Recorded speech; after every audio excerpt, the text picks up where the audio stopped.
Um, Thank you. We always start our meetings with the mission and vision. So our vision is every citizen and household in the Kansas City metropolitan area has access to the internet, the equipment needed to use it, and the skills needed to take advantage. And then our mission is to facilitate collaboration among organizations and initiatives working to bridge the digital divide in order to maximize the resources for the greatest impact. So if, sorry, trying to navigate all my messages here.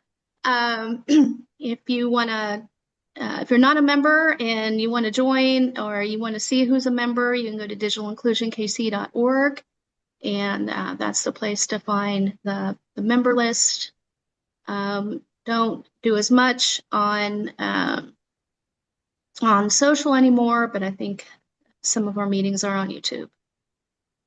So again, if you aren't a member, you can just go to digitalinclusionkc.org/join. It's free. There's just a little short membership application there, form, really an application, just a form. And we would love to have you. And at this time, would just like to ask if there are any new attendees. Marilyn, I'm a new attendee. Hi, Marilyn. Well, we'll hear from you shortly. So welcome and thank you for being here. Anyone Thank else? you. All right.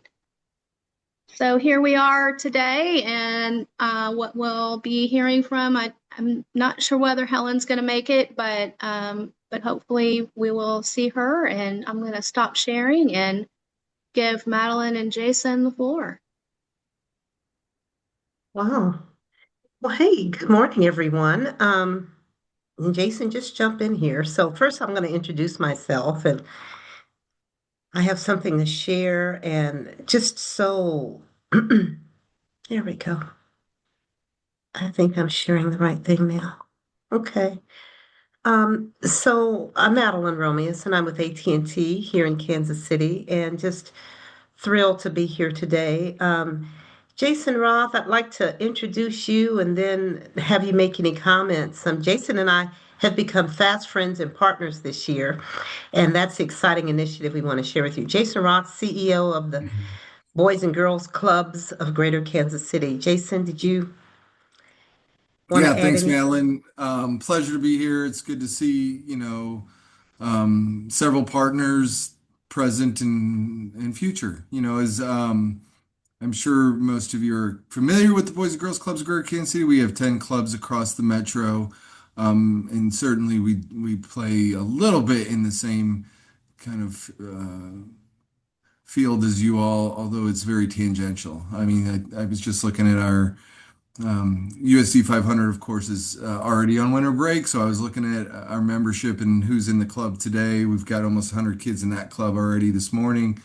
And that's what we do. We serve a lot of kids in a lot of different ways each and every day. In those 10 clubs across the community, we'll serve, somewhere in the range of 800 or so kids during the school year, and that nearly doubles during the summer. Um, we are, in my humble estimation, we are the preeminent youth development organization. So we're not, daycare. We are youth development. We're engaging our young people 5 to 18 in all elements of development to get them through high school with a post-secondary plan in place, and throwing resources at them. Obviously, we are not an expert. I shouldn't say obviously. We are not an expert in technology. It's a piece of the puzzle for us, but I think that that's where there's always an opportunity for us to partner with other brilliant organizations that have a lot more focus in that range.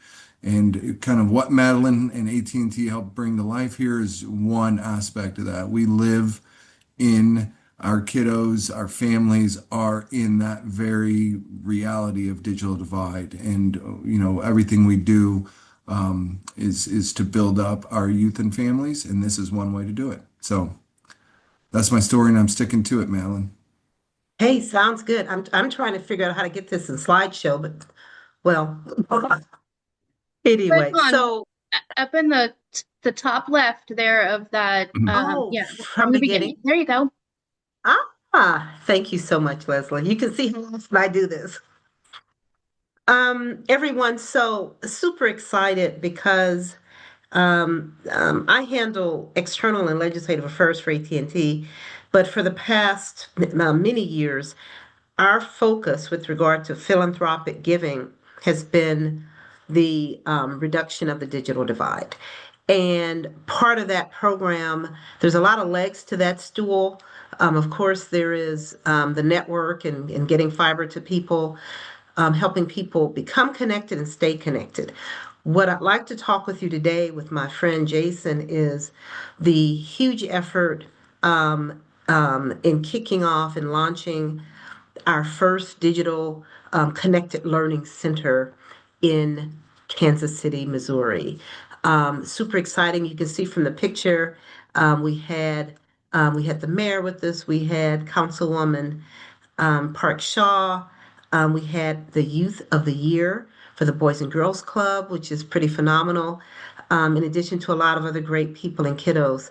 Um, let's see here. There we go. Okay, so AT&T's commitment is we've committed to $5 billion by 2030 to help narrow the digital divide and help 25 million people get and stay connected.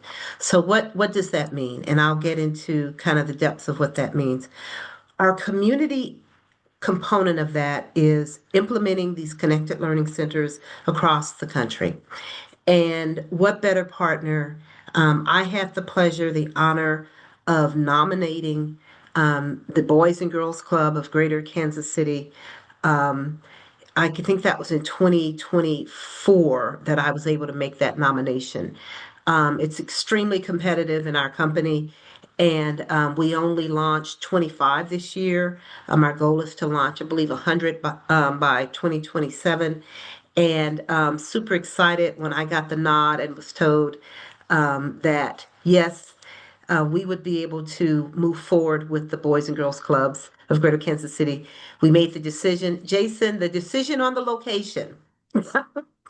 Would it be Thornberry? Would it be another location? Um, was exciting. We, of course, do that with the partner. And, you know, Jason, is Thornberry the best location ever? I mean, you have many great locations. Of course, we can't forget Bridenthal, but the nod was to Thornberry. Yes. No, we looked at a couple different locations. And I think three were really kind of came to the top between our Thornberry Club, which is there at 43rd in Cleveland, our Wagner Club over at 24th in Elmwood, and we even talked about our Brightonthal Club over at 13th and Parallel in KCK. But Madeline kind of said, no, we want this on the Missouri side. So it came down to really, that the Wagner Club in Thornberry, and we landed on Thornberry, which, is our sort of our flagship. It's our biggest club. It's, a lot of club alum from way back will still call it the 43rd Street Club, because it's been there since the 60s and has grown, but it's a great location and it's thriving. So what we did, I immediately became embedded with the Thornberry Club, and I love it, and I love the people, phenomenal folks there, not just the kiddos, but the families and the staff. And so, what is a Connected Learning Center? What does this all mean? This means fiber brought into the building, AT&T fiber. This means um, I think we did 16 devices in Thornberry, not 15, similar to what you see on the screen here with this young lady is working with this kiddo on the device. So I call it's kind of a computer lab on steroids, right? Because it's more than just providing computers. It's about providing connectivity, the fastest connectivity via fiber. It's about a relationship, um, which is great. AT&T volunteers will continue to always support that Thornberry location. It's about access to digital literacy and digital learning. We work closely with the I forget Keela's title, Jason, but not She's a just program director there.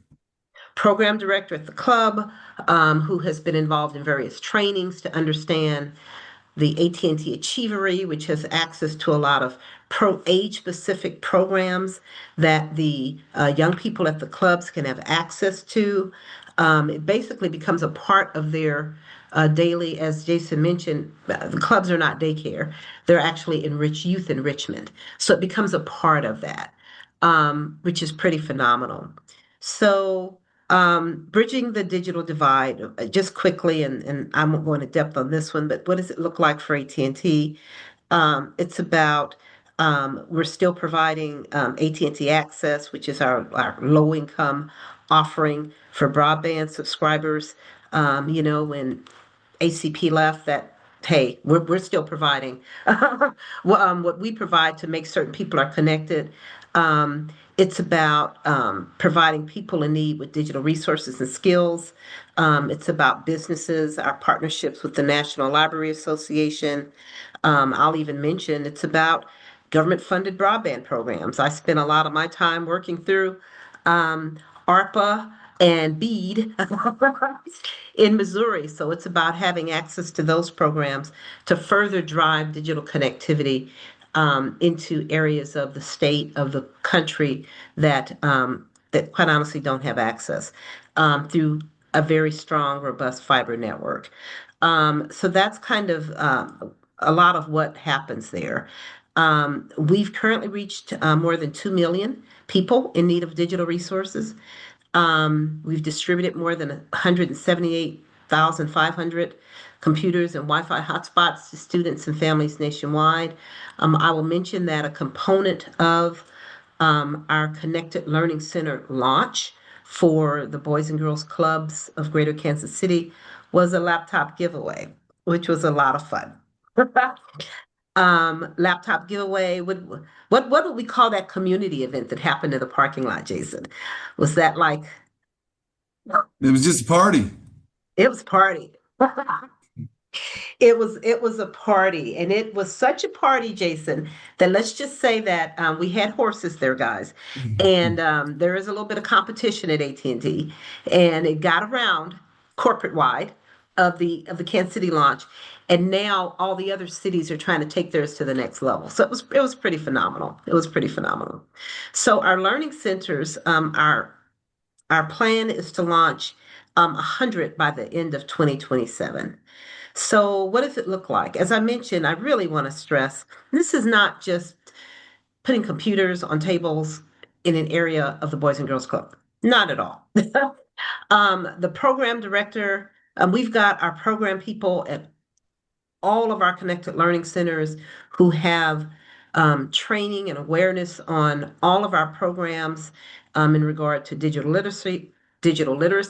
parenting, and digital safety. The Achievery, and I'm going to drop a link after I finish. I'm going to drop a link in the chat. Anyone who would like to have access to that, because this stuff is free. And we always want to stress that anyone can have access to our online programming. You do not have to make anything on your own or wonder how do I get access to great digital programming and digital, safety, not just for young people, but for maybe the older community or for marginalized community. It's out there. So I'll put it in the chat and I'll email Leslie a few links so you can share it widely, Leslie, with the whole membership. Pretty cool. Um, just want to provide this visual to kind of help you all understand the scope of this. The Kansas City Club was the third in Missouri. Our other two were with the Boys and Girls Clubs in St. Louis and also the Urban League in St. Louis. We work with a lot of organizations, a lot of YMCAs, a lot of Boys and Girls Clubs, community centers. So you can see from this diagram kind of where we're at. And this is just where we're at now. Of course, that there's that nomination process that's happening to get something in these other states where we don't yet have a club, a learning center. Okay.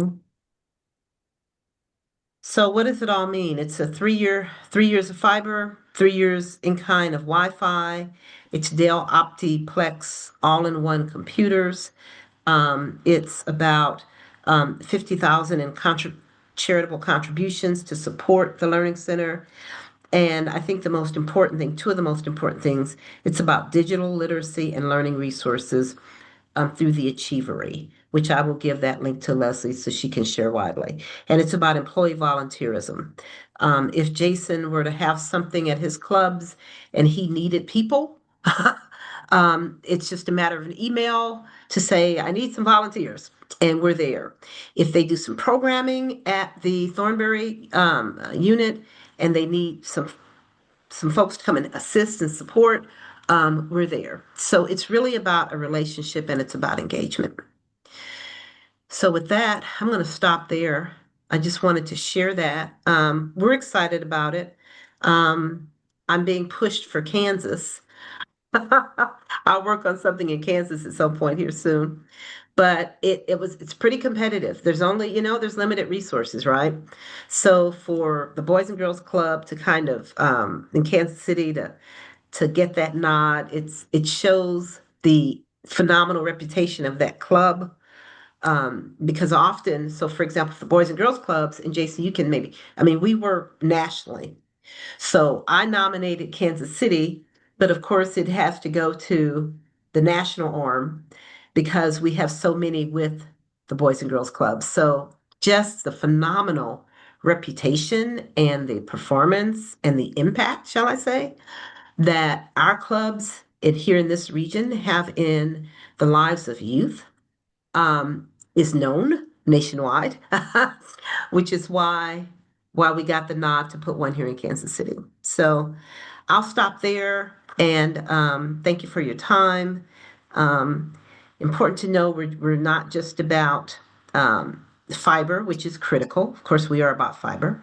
We're about fiber and wireless, but we are also about targeted strategic charitable contributions. We're about these connected learning centers, and we're also about that educational platform, which is free to all. So, Marilyn, because I'm in KCK, I always, you mentioned Kansas. Is Kansas in your territory now? it is. And Oh, I will and great. let me just share Kansas. So laptop giveaways. Our partner was Foster Adopt Connect. We were at their downtown Kansas City, Kansas location, also their Wichita location, the Greater YMCA on Providence on Parallel Parkway.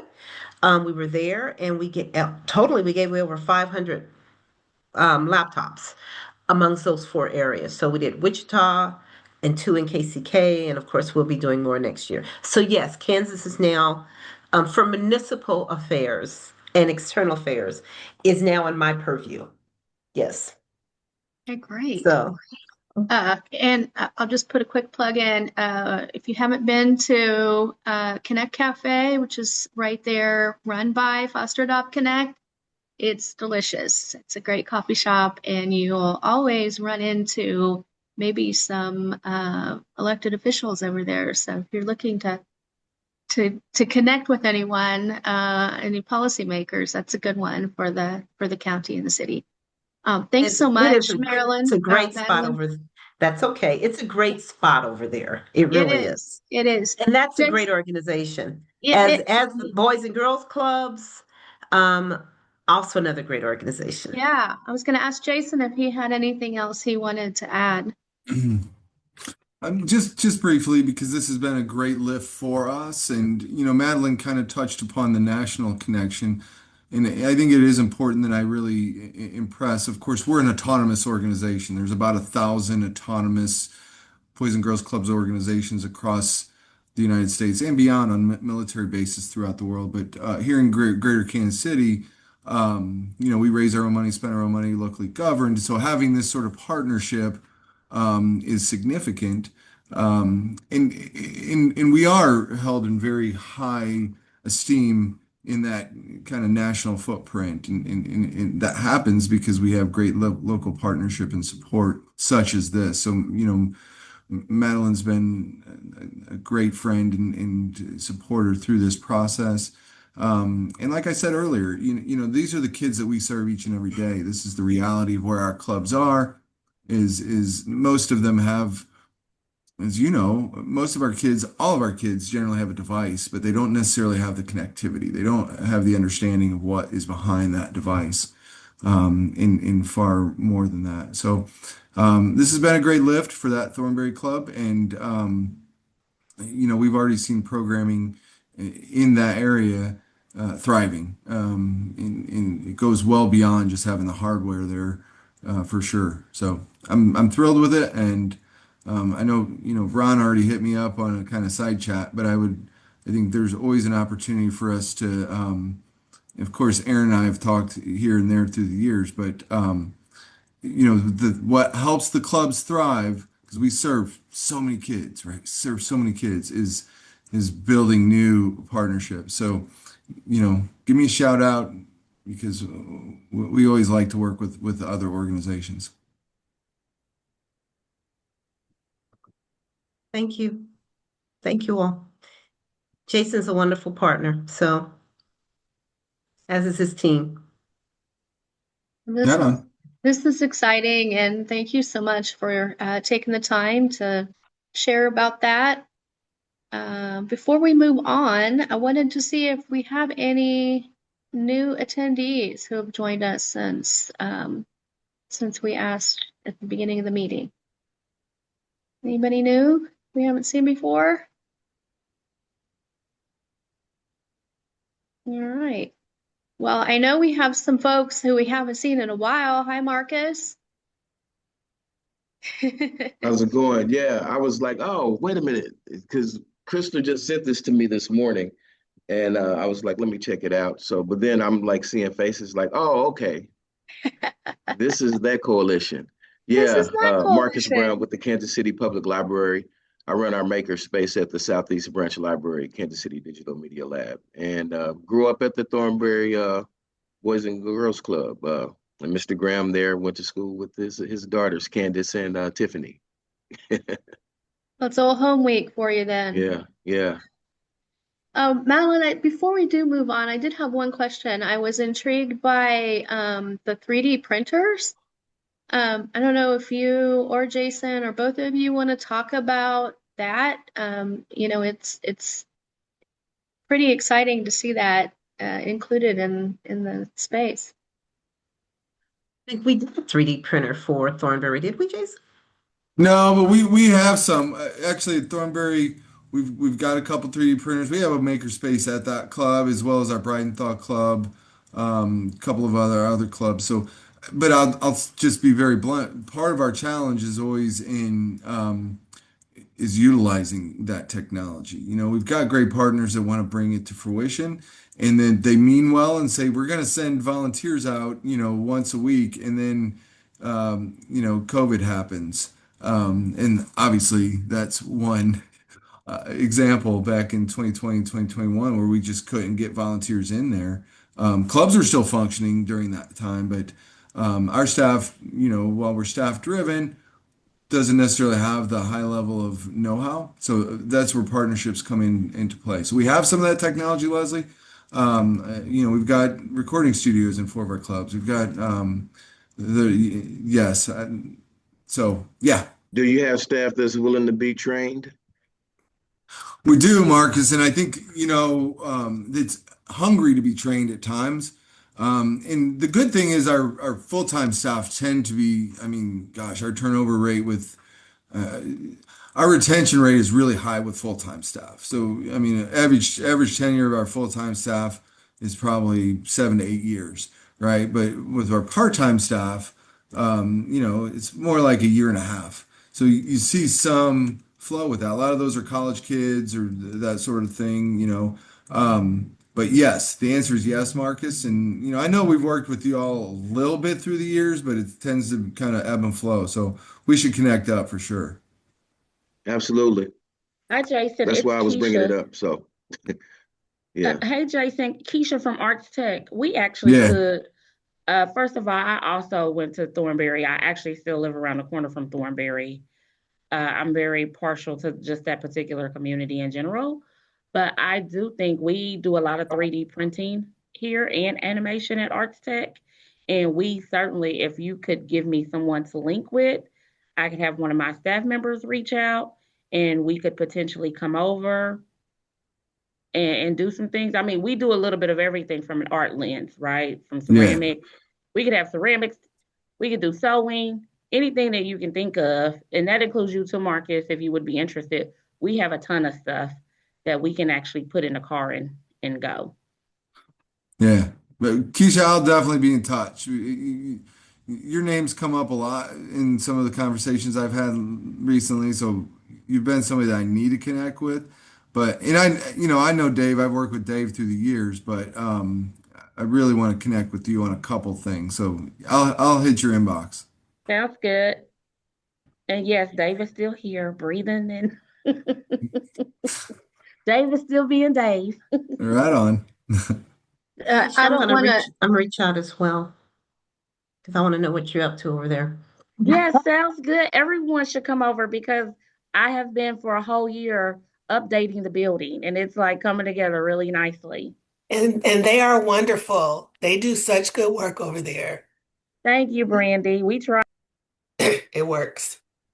I was just there last weekend for their breakfast with Santa, and there were people in like every inch of that place, I swear. How many people did you have? 368 people came through our breakfast with Santa. I said there were hundreds of people at any one time. They were just all over. So this is amazing.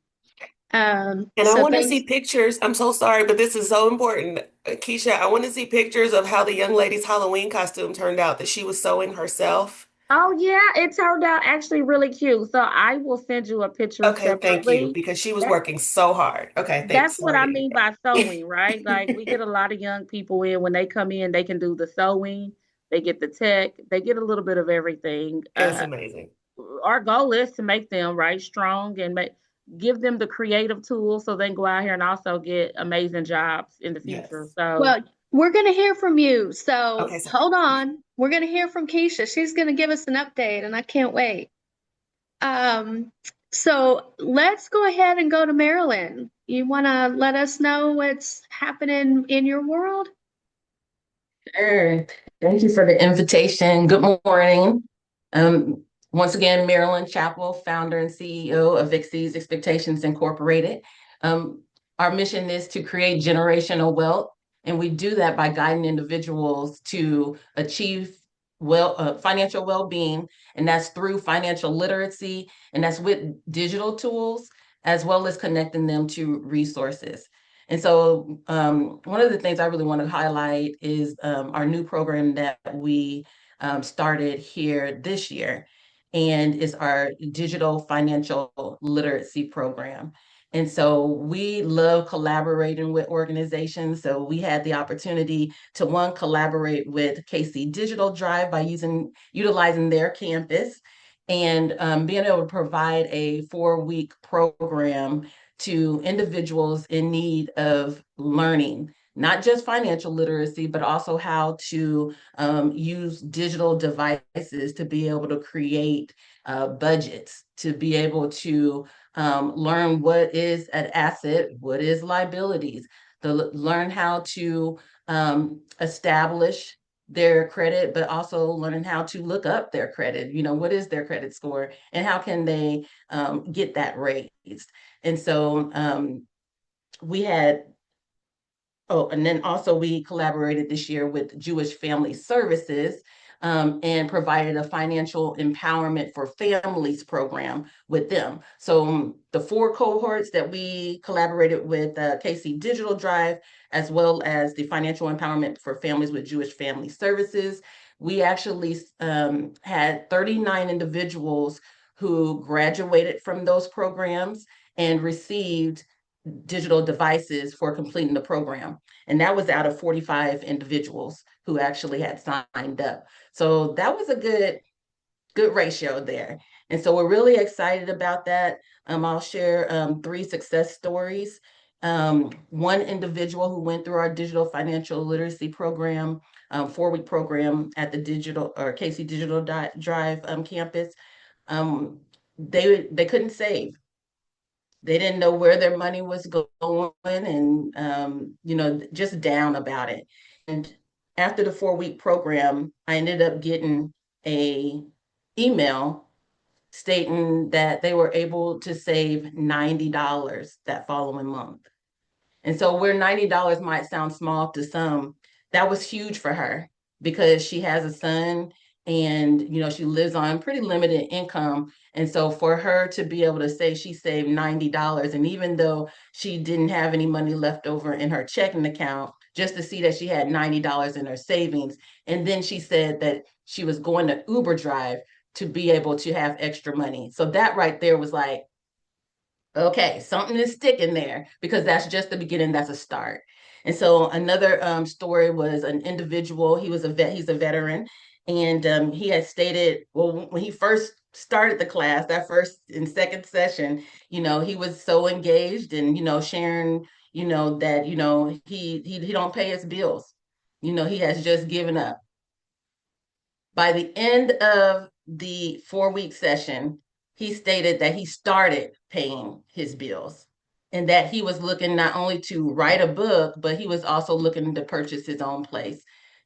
Once again, we're not just there to give hope, but we're giving the tools to, make them feel confident, have the courage just to begin to start and know that they're not doing it alone. So we come alongside them right where they are, and we listen. And then we guide them. And so excited about that. And then just one more. There was an individual who, there was the second week in the session, he was just dazed. It seemed like he wasn't even there. He was just dazed, but I think he was listening after I found out more later. Um, the fourth session, he had stated, he said, I just want to thank you for offering this program. He said, I'm going to tell my mom about this program. This gentleman was about 30 years old. And he said, I'm going to tell my mom, about the program because she needs to take it as well. He said, I just got out of prison. And he said, now I feel like I am hopeful. He said, and by you sharing about the training at Great Jobs KC, he said, I'm going to fill out that application now. That's what it's all about. Not just giving them the digital tools and showing them how to create a budget with the money they have and making wise decisions before you get involved with, lending. But if you could just connect them to resources that they did not know that was readily available for them here in Kansas City, which there's so many valuable resources in Kansas City. And so just being able to show them that in every area of our lives, there's a resource, and that you don't have to suffer alone in silence, that here are the websites, here are the links for you to be able to help bridge that gap or financial challenges. And so I'm just excited about, what we have the privilege to do here in Kansas City, and through connecting with or connecting and collaborating with other organizations, just to be able to make greater impact in the community. So we would love to see people purchase homes, buy their first cars, start that business if they want to start that business. And so we just come alongside them with their dreams and help them achieve them. That's amazing. Could you say the name of your Congratulations. organization again? I'm sorry. Yes, sir. It's Exceeds Expectations Incorporated. You want to drop your email in the chat, maybe, Marilyn? Absolutely. Yeah, JFS is one of our community partners, and I don't think I knew that you were partnering with them. So that's exciting news. Yes. Right. Well, we love having you come over and use the computer lab, and if there's anyone else who might want to talk to us about that, it's a community resource that we'd love to share. So you can just contact us, and we can get you on the schedule. All right. Well, I'm not sure we're going to have anyone uh, from our Vernon Multipurpose Center join us today. So I think we'll go ahead, since everybody's so excited, I'm excited to see what's happening at ArtsTech. Keisha, take it away. Oh my God, there's so much happening at ArtsTech, right? It's never a dull moment over here. Let me let me say, hello and good morning to everyone. When I say it's never a dull moment, we actually have an event space. A lot of people don't know, but we have an event space that's about 7,000 square feet. And today, Family Court is here because they're having their employee holiday party, and they have like a superhero theme. So it has been a day. Um, um, we serve Arts Tech has been around for almost 30 for a little over 30 plus years. I'm sorry, I hear somebody coming. They've been around for about 30 plus years. Again, I just came into the role as executive director last August, and has been it's in August. It's been August of 2024, you guys, so a year and a half now. It has been a roller coaster because I came in and we immediately needed to update the building. We got some dollars to update the building. And so I have been for the last year and a half updating the building, but also just learning and trying to update our programming. We are very partial to technology. And so the story goes when Dave Sullivan founded Arts Tech, they started off in the art space. The thought was is that they knew that kids needed an outlet for creativity. If you're familiar with Arts Tech, you will know that Arts Tech used to be a school for those who were suspended. They could come here.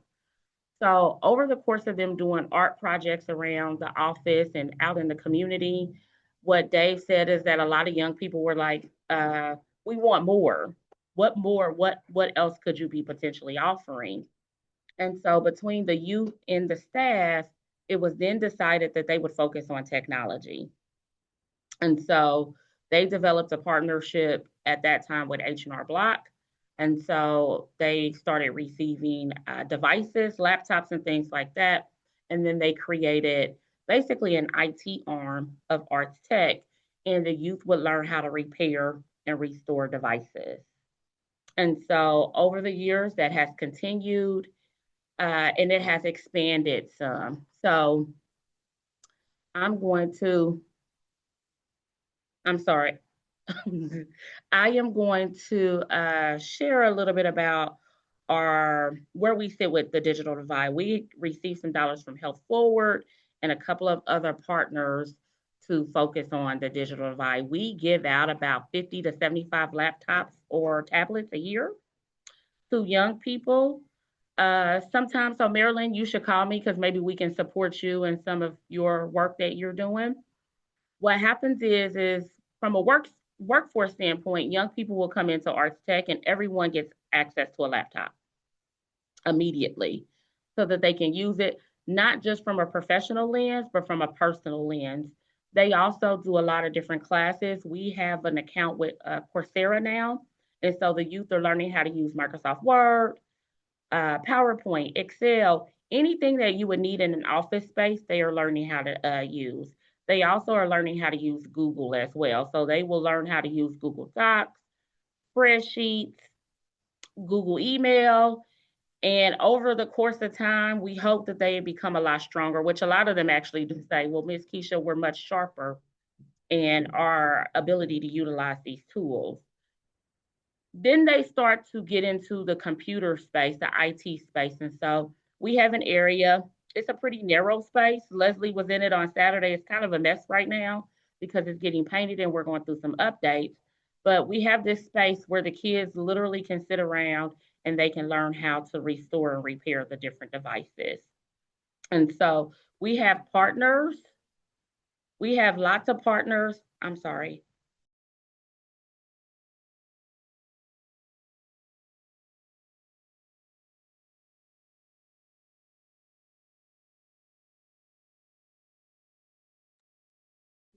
Okay. So the kids can come in and we have mentors from a lot of small businesses. So security systems, we have a networking company. They all come in and they work with the young people. Right now, the security systems mentor, he's coming in and they took apart the IT room and he wanted them to experience what it would look like when you take apart an IT room and how you have to go about the different equipment that you have in an IT room, and then how do you go about putting that equipment back. So right now we're on a pause just because we got to finish painting, but they took it apart. He kind of walked them through all of the different tools. He walked them through all of the different devices. Once we get back to putting this IT room back together, we'll do a lot of IT. Oh, Leslie, what is it? We need to do a lot of IT. I'm not gonna say throw away. Well, what do we call it? We we need to we need to Recycling? Yes, we need to do some IT recycling because we just have had a lot of stuff over the years accumulate that just doesn't work anymore. And so we will recycle this. We have a partnership with PCs for People. So they will come over and they will work with the young people to help them understand why some of the equipment needs to be recycled and why it's just you can't use it anymore. From there, we have another group that will come in and they will teach them how to restore the IT room. Essentially, what we're getting some new devices or some newer devices. So they will go about how do we set this IT room up so that it can be much more efficient. At times, we've had up to 15 to 20 young people in this space, and it's so narrow that we have really needed to figure out how can we use this space in a way where everyone can work in it and it doesn't feel like we're all on top of each other. But before we went through the space, if you would have went in there, we had signage everywhere that says, this is the recycling storage area, this is this area, this is how you put things in place when you're doing what you do. If it's you've restored a laptop, put the laptop up, all of those different things. And so that step should take place in January sometimes. We have a lot of young people. My goal is, or my intention is that every young person who comes through the doors, that they will have access and exposure to, some type of repairing or just restoring some type of device. I think it even goes a long way, as even us as adults, we all sometimes have that failure with our laptop or something. We want to know how to fix it. And so giving them some of that exposure is going to go a long way for as they get into the workforce. From a workforce standpoint, they get paid $15 an hour. Young people coming here between 16 to 24, $15 an hour. They can work anywhere between 15 to 20 hours a week. And again, they're learning IT, but they're also learning facility maintenance. They're learning customer service. They have to answer doors. They have to answer phones. They're writing emails. Anything that you can think of, we are preparing our young people for. From the IT space, though, they also do the help desk. So if we get a call asking about a piece of equipment, we send that call to the young person. It's their job to answer it and try to help the individual navigate it. We have a partner that can't always come in, but he's always picking up the phone for the young people to coach them on what they need to say to the individual who calls about if they have a problem with their device. Weekly, they probably sell anywhere between 2 to 3 of the laptops. We will sell them at low cost. Very seldom do we actually sell them. I find myself just saying, do they need a laptop? We know digital access just goes a long way. And so I oftentimes am just like, give them the device. Better give it to them so that they can use it than them to not have it at all. And so, but we do sell about 2 to 3. There's just so much. This summer we had a networking and Wi-Fi group come in, which was unique. This group came in, it was like 8 young men. They came in, and we could have had women, but there were a lot of young men who stated, oh, Miss Keisha, this is what we want to do. For 6 weeks, they worked side by side with the networking guy, and all they did was rewired our whole building and put up Wi-Fi hubs across the building. They set up the they set up the Wi-Fi networks. They made the network neater. They made us more efficient. They learned how to wire security cameras anything that you can think of this summer, they took part in. What's funny with that particular group, they got paid $16 an hour. So they all started coming back like, Miss Keisha, can we come back? And I'm like, no, we really don't pay $16 an hour. That was just, we had a grant, we could offer that. You come back, it's $15 an hour. But two of those young men actually worked with that individual that came in here and showed them how to network, which that's always the goal, is that we look for companies where we have, opportunity to put our young people. So PCs for People is another one. We had a young man go work with them this summer. They just came over yesterday and they said, hey, Keisha, do you have anybody that you can refer from your group that could come over and work in our warehouse? And we have a young man that I'm going to work on his resume so that we can get him over to PCs for People. We've had young people go to the city. We've had them go to the city to work in like solid waste. We have them go a number of different places. But a lot of times what we've heard is what has stood out is that people have said that they're excited and surprised by how much our young people know. And really, again, it's because when we think about digital divide, it's not just, I think, Madeline, you said it earlier, the idea that they don't just have a laptop when they come into the office, but they have this device that carries with them. And that not only that, we're providing them the educational pieces. We have Dee, who is our community and events manager. One of the first things she does is have every young person send her an email. Like, you got to get familiar with, writing emails. Like, you got to know how to put a sentence structure together. And so that's like one of the first things that she does with them. And so we've gotten a lot of compliments about our young people just being able to come into a space and almost automatically be able to work. And it's just because of the exposure that, again, they've been provided with all of the digital tools, whether it's the device itself or the educational pieces that they need to be able to even use these devices and be successful. My goal is to have next year probably about 30 to 40 young people that will just be in our IT space. That means they'll be running. We have a computer lab. It needs a lot of work, but we have one, so they'll be running it. They'll be able to run our IT area. I want to get into the marketing side. When we talk about the digital divide, the one thing that I always see is I'm like, we really got to do a better job at communicating that we have all of these resources. And so I want to get the young people who can market everything. Again, I really want to strengthen our help desk so that they can be. I talk to Leslie about this all the time. We got young people, they can be navigators. Like, wouldn't it be cool if we could put some of our young people in school settings and they be the navigators for their peers?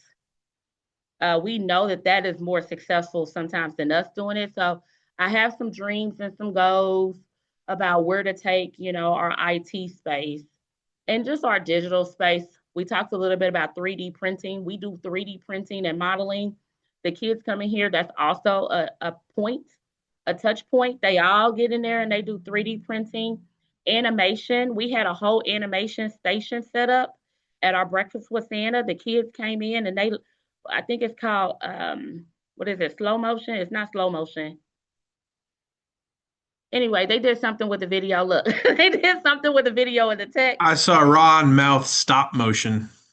Stop You're on motion. mute, Ron. Yes, But Aaron, yes. I was waiting when you started talking about animation. I was like, all right, Ron's gonna have something to say here.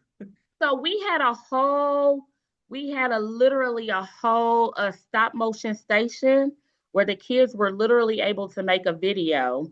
And so we did this fall, and we did it. We had a class of 75 kids from Crossroads Academy come over. Yes, Aaron, 75 kids, 75 sixth graders came over, and we did the art project, and they took the art project and turned it into stop motion. And I said, we really need to see how can we put this on wheels and make it more mobile? Because I'm like, we have gaming systems and sensors around, but I'm like, what if we had little things like 3D printing and stop motion that these kids can really, really start to see, right? When we talk about technology, we talk about the digital piece of things, like getting them this kind of exposure. Those kids had so much fun, and we have some of the cutest videos from what they were doing. And so we can do all of those things. Again, like I said, these things are on wheels. So if anybody's on the call and they'd love for us to come, we'd be more than happy to come. We have a partnership with a group called Operation Pathways, which we're getting ready to do our first computer lab with them. They don't have a computer lab, but they serve seniors and they serve kids.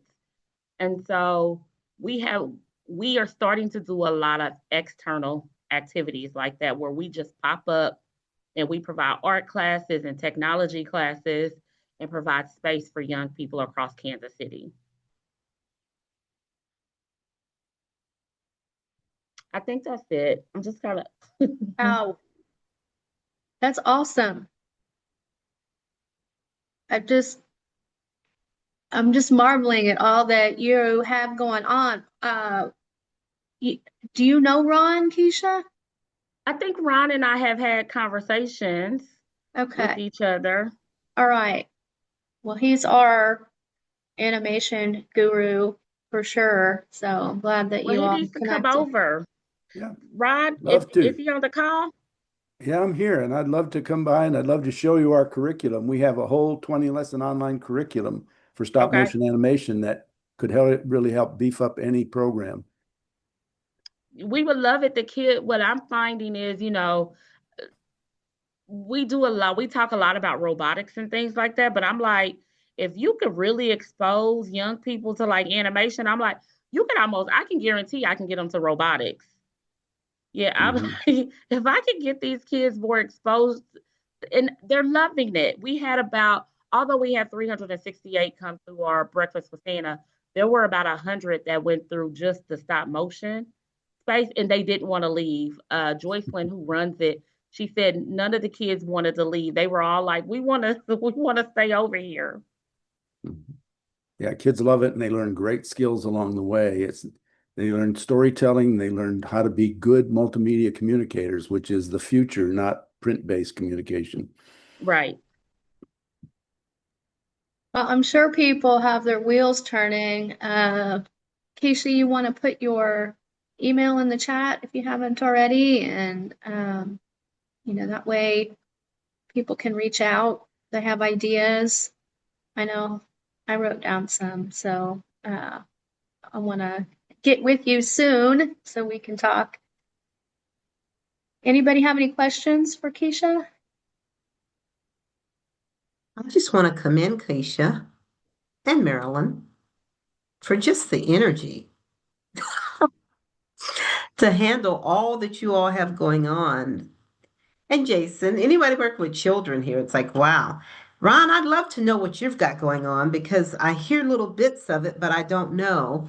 But Sure. Keisha, go for it. I'm going to get over to Arts Tech because I've not been over. Just to Please, let you know, I'll reach out to you. yes, please come. Everybody come. I'm always inviting people into our space just because it's like 32,000 square foot of it's. I mean, anything you can think of that the kids can do is pretty much in this building, which is quite fascinating. And one of the things I didn't talk about, we have a unique audience. We get those young people. Someone talks a lot about after school program, and I'm like, no, we have a lot of day programming. We get those young people that are in between school, trying to figure out who they are, could be unhoused, housing instability. We see a lot of them, and so we offer these things. But I just launched a laundry access service because we got kids who need to wash their clothes. We're launching a cold weather day site. So anything that you can think of, we're trying to make sure that group that we service 12 to 24-year-olds, and we can serve younger as well. We serve up to 8 years old. We get kids at 8 who want to be here, but that 16 to 24-year-old, we know that they're vulnerable, and that transition, between trying to be a young person, a teenager to adulthood is very tough for some. And so we offer a safe space for them. So yes, please come. Many of them have been in my office as I'm talking to you guys, they've been here. So please come out and see us. Look forward to it. Let's Great. see, may I ask Ron what he's got going on? Sure. So Digistory KC is developed for K through 12 students, One of the major programs we offer is stop motion animation training because it's an introduction to storytelling, entertainment, but even the more general digital media skills that we want to attract kids into for rewarding careers. And so stop motion is our kind of entry level into that for them because they get a view of everything from the pre-production phase, which is the planning, the writing of the script, through the production, which is capturing the pictures and voiceovers and music, to post-production, which is skills like green screen and special effects and publishing online. We really, because we're the Digital Storytelling Center of Kansas City, we really push story because what we're finding is kids don't know how to write a good story. When we do workshops, we get chase scenes and fight scenes, not stories. So we really beef up the story development part of our curriculum. Wow. And it's Digi-Story or Digital Story? It's an abbreviation for Digital Storytelling Center of Kansas City. You can Oh, go to our website at www.digistory.org, and you can see our curriculum at www.digistory.net. hey, cute. I wasn't familiar with Digi-Story. Sounds great. Yep. Ron's been around for a minute working with Operation Breakthrough and other organizations. So this is great to hear from him too. And Morgan, are you available? I am. I just couldn't find the mute button. Sorry. Okay. I wondered if you could give us a quick update from the Kansas Office of Broadband Development. Sure. So most recently, Kansas Office of Broadband announced, for those that have been following the infrastructure work, the broadband equity access and deployment, we announced our approval from the federal government. So just quick background.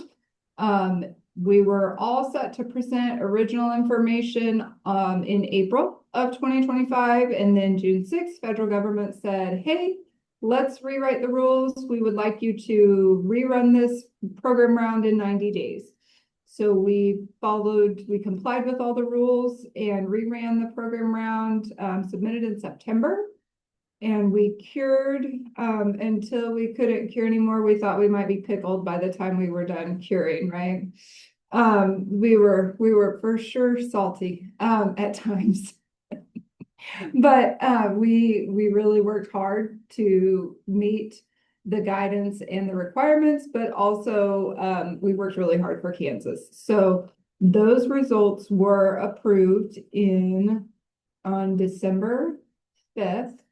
By the NTIA, and that means we had 14 organizations, and we were approved for 166.6 million in BEAD funds, and that was 61.3 million local investment dollars. So they had to, there was a required 25% match that went along with that. And then that was for around 26,600 locations. And I would be happy to drop, we've got kind of a dashboard and the press release and more information on the website. You can drop that link in the chat.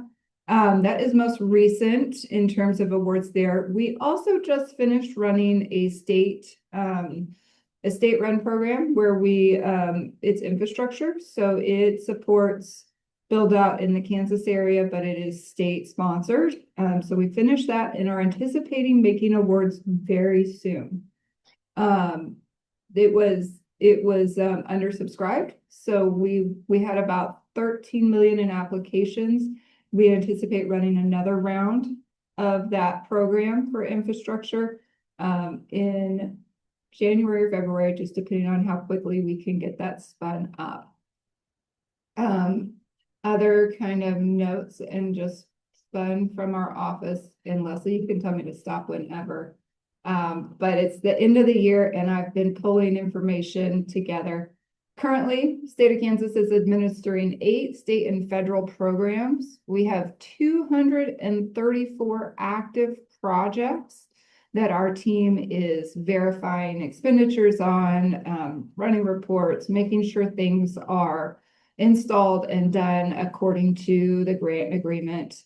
This past year, we will have awarded 13 million for digital opportunity programs. So that would be the DOC and the Adopt 2.0 programs. I know there's several awardees on the call today. We thank you for your partnership and your work in this space. We could not do it without you. And then we awarded around 170 million for infrastructure, and that all that in a partridge and a pear tree. Is that what you're after, Leslie? Yeah, no, that's great.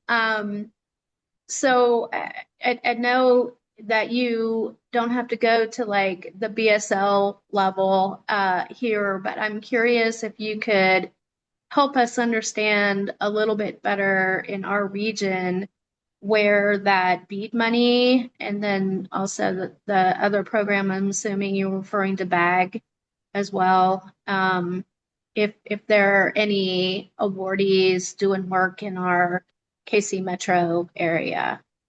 So the bag space, it has not been announced yet, but look for information soon. For BEAD, I have just dropped the map in the chat, and you can see BEAD award locations along with companies they were awarded to. So please, yeah, I would just say that this is, again, we followed all federal guidelines to get to this space. Yeah, I think that there's some in like Miami County. So and maybe some in Johnson as well. So yes, exciting to see that. Brandy. I'm sorry, I have missed a few of these meetings, and I will just go ahead and tell you I have no idea what you guys are talking about right now. If I could get a quick recap of what BEAD means, that would be really great. sure, absolutely. So in 2020, Bipartisan Infrastructure Investment and Jobs Act was created. And with that, they dedicated $65 billion to broadband across the United States and territories. So territories and states. With that, states at that point were required to create like action plans. How will you spend this money? How are you going to impact those Kansans? And by the way, you can the federal government is going to give you a list of locations that you are required to support or serve. It's not the state gets to pick, it's the state administers, we've got to support these locations. So that is where that was. And then we ran the program, and then we were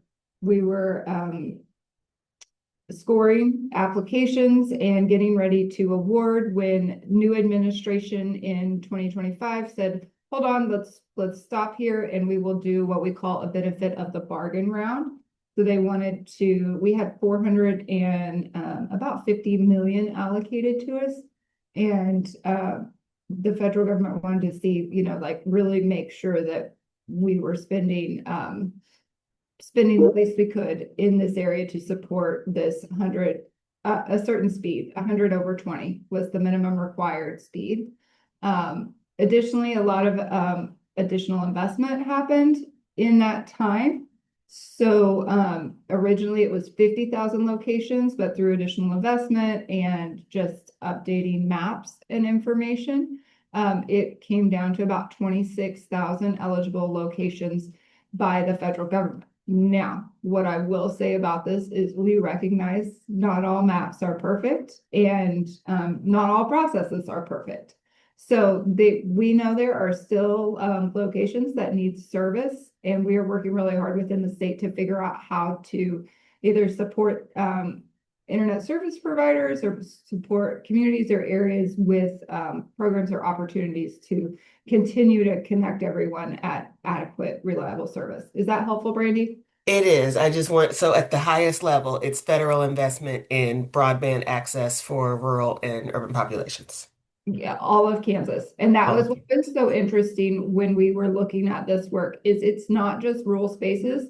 Some rural spaces have better broadband fiber to the home at 1,000 up, 1,000 down than urban Kansas City area. It just depends on investment by providers across the way. I see. Okay. Thank you so much. That's very helpful. You're very welcome. It's an interesting world to live in, so I am happy to answer questions. So Morgan, please don't throw anything at me the next time you see me, but can you explain non-deployment funds? I can give you in general where we do not have any formal federal guidance on non-deployment funds. So as I shared, Kansas was allocated about 450 million. With the benefit of the bargain round, we are looking to deploy about 166.6 million. So that leaves some non-deployment funds or some, I hesitate to call anything extra. That leaves a different amount out there. So we are waiting on federal guidance. Previously, we had slated some non-deployment funds under the previous administration for like workforce development and different spaces there. So again, waiting for guidance. We are excited. There was some legislation sent forward that really encouraged folks to leave those dollars within the states versus claw them back into the federal government. So again, waiting on guidance. We are very hopeful they will stay with the states because we know that there's work to be done. Thank you. You're welcome. Yes, we're also hoping. I did look at that legislation and it looks in places general enough that it might be applicable to some of the things that we had hoped we would be able to do with the Digital Equity Act money that was canceled. So as you said, it's definitely a wait and see kind of situation at the moment. So Yes. Thank you so much for that update. Absolutely. All right. Speaking of updates, anybody have any announcements?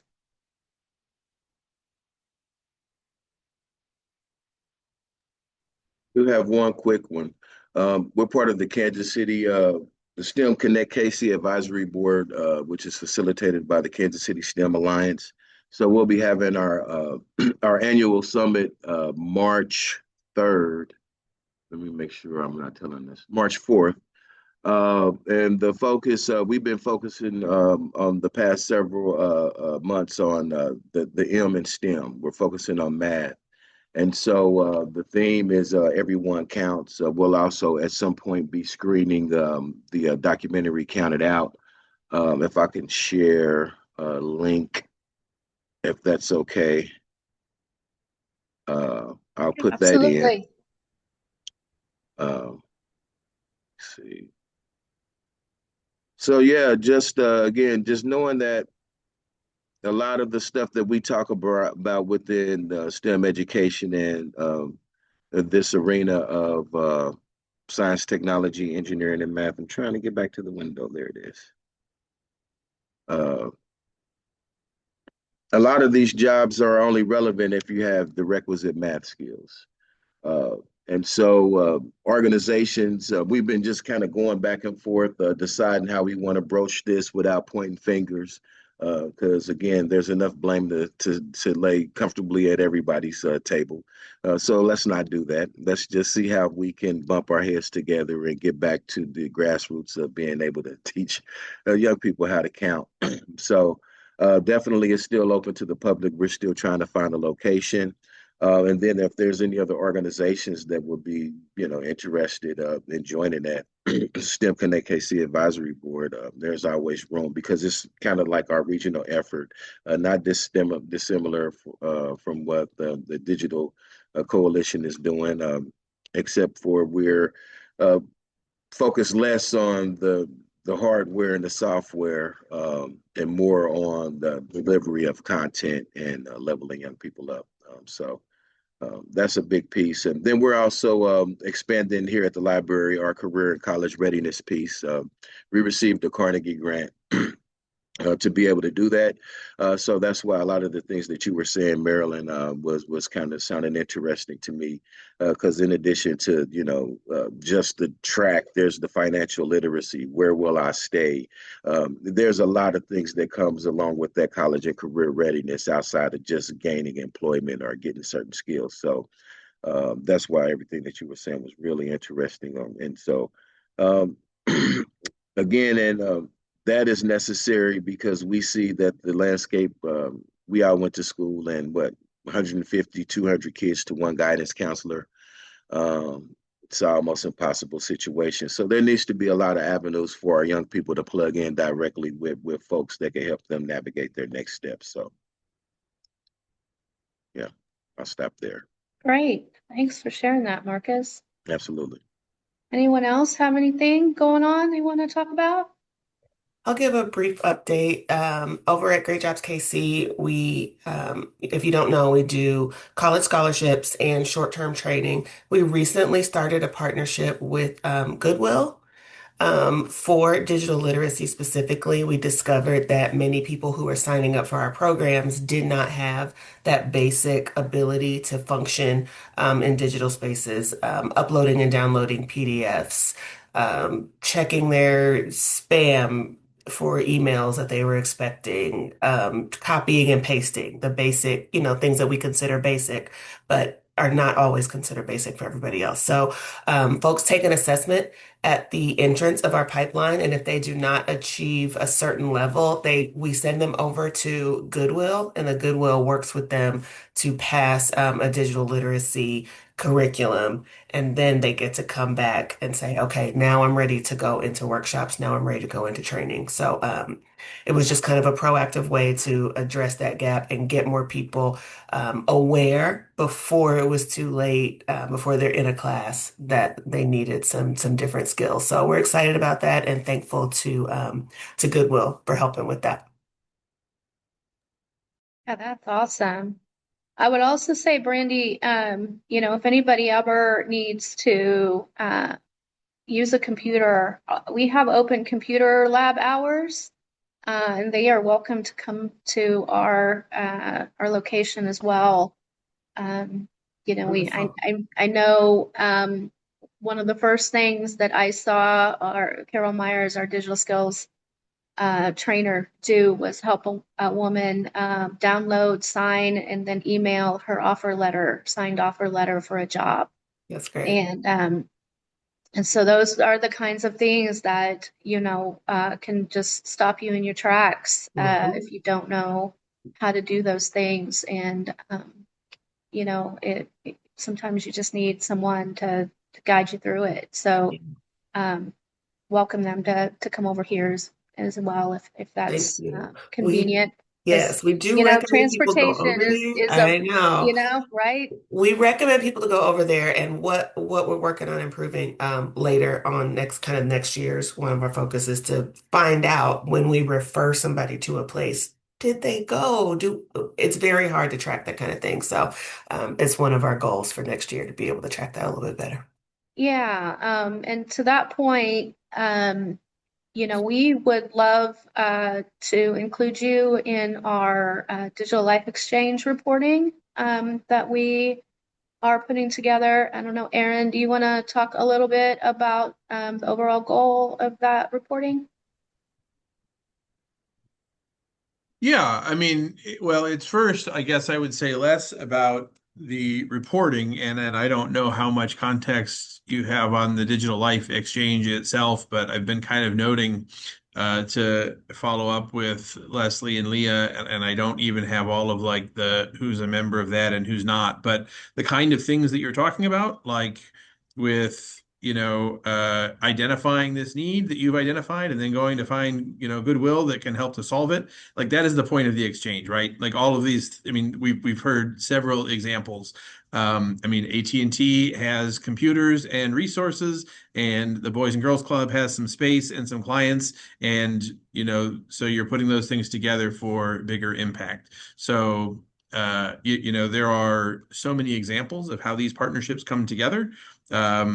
I hadn't even really thought of, and I thought it was great, Keisha, when you were talking about training someone at through your program that then went to work at PCs for People, like, staff. That's another way. So, we're sort of in the process, long process of sort of thinking about what these connections look like and just how we can facilitate them better. So I think that's the main point of the digital life exchange, is how do we help raise visibility of these opportunities and then connect them. But then I would say, like, there is a piece of this, and I think we've only done this maybe once or twice this year, but we're trying to do like an ecosystem-wide quarterly report of what the total impact of all of the members of the exchange is. So when it's like, how many computers are we giving out? How many people go through these classes? How many new partnerships are so, and this is useful for the community because it gives us a way to benchmark sort of what the total impact is.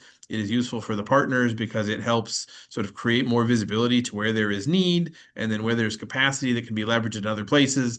It helps create some visibility to funders who are often sort of confused just about all the stuff happening in different places and don't know where to invest. So, we've got a little debriefing to do, I think, internally, because we try to structure this in a way that is not too burdensome, but everyone sort of tracks this stuff on their own, or doesn't, depending on your organization. Some people don't, and they just go out and do stuff, which is great too. But yeah, we're trying to just create more visibility across the community so that we can create more connections and deliver more resources, create more impact. Happy to give you whatever information you need to capture that. Just a quick comment, Marcus. I dropped a note in the chat for you. You mentioned something that was to my heart and about focusing on the M in STEM. And I don't know if you know about those math relays that Prep KC leads. At the leadership of Cecil Cresswell. Just Yeah. FYI, they're pretty phenomenal. All the districts participate. It's kind of like, imagine the old speech tournaments or swim meets, but it's for people, young people just going all in on math. It just to be something good for you to be aware of. Yeah, I believe is it Elmer? There's somebody from Prep KC that's on the STEM Connect KC advisory board. Then Yeah. okay, you're connected. Okay. Mm-hmm. Marcus, Doug Elmer. Yes. just Doug, really quickly, if you guys are looking for spaces, please encourage them to look at ArtsTech. We have a pretty huge space, and we do have, if there were breakout rooms and things like that, so we could potentially support that. We do a lot of math tutoring with all of our young people that are coming through the doors. So Mm-hmm. I will reach out to you because I would love to see how we can support that as well. Absolutely. I'll wait a minute. Why am I sending this email like this? Thought the same thing, Keisha. You were thinking, yes, Oh, if anyone needs, I mean, we have a lot of private events, but I'm definitely community oriented. So there is someone there we who go. is in need of Okay. hosting something, they definitely could come and look at ArtsTech. Just always keep in mind, our event space is unique because it's on a second floor. So you have to take steps, and we don't have a passenger elevator. We have a freight elevator, which I love, but some people are definitely afraid of freight elevators, as I've learned. But it is open if people have an interest in using it. And it's beautiful because a lot of updates have been done to it. That's good to know. I mean, I'm familiar with the space, but I haven't been in there in a few years. So yeah, definitely I'd like to see. So yeah, thanks for offering that up. How big of a space do you need? Oh, the ArtsTech space would do it just fine if you're familiar with it, if you've seen it before. That would be about, with the table set up, a good space. I imagine, on the low side 50, on the high side 100 at Okay. best. Yeah. And we wouldn't need breakout rooms. We'd just probably break out to different areas of the room, the main event space, versus actually moving away, because then we could reconvene faster. So Well, that would be wonderful. If you've been in it before, then you know there was a point where we did not have air. We now have air. In 30 years, we now have air and we have a better heating system. So, and we have walls now too. So we have definitely made a lot of strides in our event space. But Hmm. come and look. Tell them to come and look at it. Absolutely. And yeah, we used to work closely with ArtsTech. And so, yeah, we can definitely have more conversation around what that looks like for us too. So, yeah, this was a good meeting. Brandy, I would like to reach out to you as well, um, just to talk about that piece, because I like to have firsthand knowledge about what I'm getting young people involved in. So, Wonderful. Anytime a library person asks me for anything, I will do whatever I can to get them there.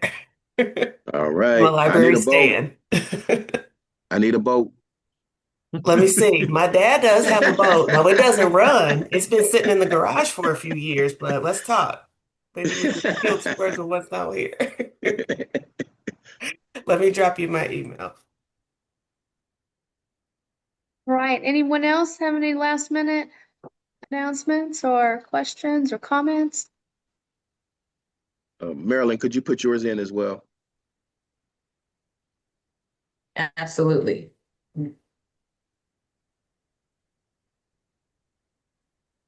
It's been an awesome meeting. I feel like lots of synergy and potential collaborations might come out of this. And it's always great to hear all the work that's happening in the community. It's so inspiring for us, since we don't do that direct service work, to hear about what's happening and what we might be able to just to highlight in a more intentional way, in this next year. That's one of my goals, is to really lift up y'all's work more so that other people know about it and can just connect with you and see if there's any partnerships there as well. So appreciate everybody being here today. And there's nothing else. We'll go ahead and close out. Wish everyone happy holidays. We'll see you next month.